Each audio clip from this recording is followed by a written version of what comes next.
WBSI 2025 তোমাদের এই কোশ্চেনটা ছিল 10 থেকে। এই কোশ্চেনটা খুব কমন কোশ্চেন।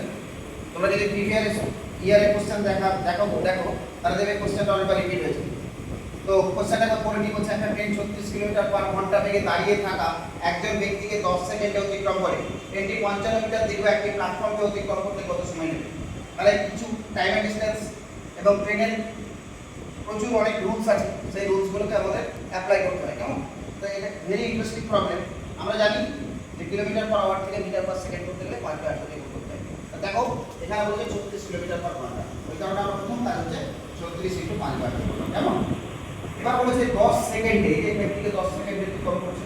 তাহলে দেখো যখন আমি 36 কিলোমিটার পার ঘন্টা বলেছে, এখানে 5/8 দিয়ে গুণ করে মিটার পার সেকেন্ড হয়ে গেল, আর এখানে 10 সেকেন্ড দেওয়া আছে। এবার এটা কাটাকুটি করে নিই, 8 × 2 = 36, তাহলে 5 × 10 = 50, 50 × 2 = 100। এটা হচ্ছে ট্রেনের দৈর্ঘ্য। তাহলে আমরা জানি যে ট্রেনের দৈর্ঘ্য প্লাস প্ল্যাটফর্মের দৈর্ঘ্য সবসময় যোগ করতে হয়, ট্রেনের দৈর্ঘ্য প্লাস সেতুর দৈর্ঘ্য যোগ করতে হয়। এখানে বলেছে 55 মিটার দীর্ঘ একটা প্ল্যাটফর্ম, তাহলে 100 এর সঙ্গে আমরা 55 যোগ করে দেবো, 155। তাহলে কত দেখো ইজি ভাবে দেখাচ্ছি প্রবলেমটা। 36 কিলোমিটার পার ঘন্টা, একে 5/8 দিয়ে গুণ করলাম, মিটার পার সেকেন্ড হয়ে গেল। যেহেতু আমরা 10 সেকেন্ড করেছে, এটা ক্যালকুলেশন করে হয়ে গেল 100। ট্রেনের দৈর্ঘ্য এবং প্ল্যাটফর্মের দৈর্ঘ্য সবসময় যোগ করা হয় 155।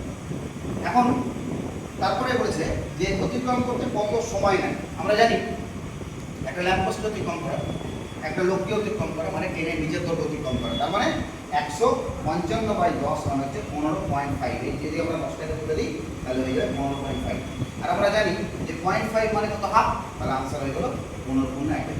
তো এইরকম প্রবলেমগুলো তোমরা যারা বাড়িতে ম্যাথ প্র্যাকটিস করছো তারা এইভাবে করবে। আর যদি মনে হয় যে তোমরা একটু ভালোভাবে স্টাডি করতে যাও, ভালোভাবে ম্যাথ প্র্যাকটিস করতে যাও, তো আমাদের একাডেমিতে তোমরা যোগাযোগ করতে পারো। এবং আমরা যেভাবে ম্যাথগুলো শেখাই স্টুডেন্টদেরকে প্রত্যেকটা হাতে করে দিই, যাতে স্টুডেন্টদের পরবর্তীতে কোনো পরীক্ষাতে কোনো অসুবিধা না হয়। প্রচুর আমরা মক টেস্ট নিই, প্রচুর ক্লাস টেস্ট নিই। এইভাবে কিন্তু আমরা প্রত্যেকটা জিনিস স্টুডেন্টদের সাথে রিপ্রেজেন্ট করি এবং হাতে করে দিয়ে যারা মোটামুটি একটু ম্যাথস নিয়ে একটু দুর্বল আছে তাদেরকেও আমরা চেষ্টা করি ভালো করে বোঝানো। এইভাবে তোমরা আমাদের পাশে থাকো, ঠিক আছে? আজকে এইটুকুই, আবার পরবর্তী কোনো ভিডিওতে আবার এরকম কোনো পরীক্ষার কোশ্চেন নিয়ে আবার ডিসকাস করব। থ্যাংক ইউ, সবাই ভালো থেকো।